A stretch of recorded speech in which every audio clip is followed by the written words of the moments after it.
আপনার নামটা? কমল চৌধুরী। আপনি এভাবে কোন ডিপার্টমেন্টে আছেন? আমি এডুকেশন ডিপার্টমেন্ট আছি। তো প্রত্যেকবার এডুকেশন ডিপার্টমেন্ট থেকে ম্যাক্সিমাম ম্যাক্সিমাম ত্রিপুরাতে তো এডুকেশন ডিপার্টমেন্টের এমপ্লয়ি বেশি। হ্যাঁ। এডুকেশন ডিপার্টমেন্ট থেকেই বেশি আসে। স্কুলে এই আজকের এই এতজন মানুষের কারণটা কি?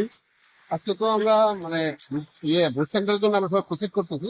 যা যা মেটেরিয়ালস আছে, ভোট যা মেটেরিয়াল গুলি আছে, রিএম সহ যাচ্ছে। তো মানে ত্রিপুরার যেদিকে যেদিকে ভোট হচ্ছে এদিক সব সেন্টার এদিক থেকে হয়ে তারপরে এদিকে যাচ্ছে নাকি? সবটা না, এখানে আগরতলায় জেলার আন্ডারে 8টা বিধানসভার, এটা হচ্ছে 8টা বিধানসভার থেকে এখান থেকে ডিস্ট্রিবিউট হচ্ছে।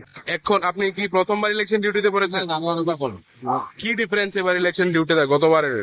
এবার ইলেকশন ডিফারেন্স হলো এবার অনেকটাই মানে স্মুথলি হচ্ছে।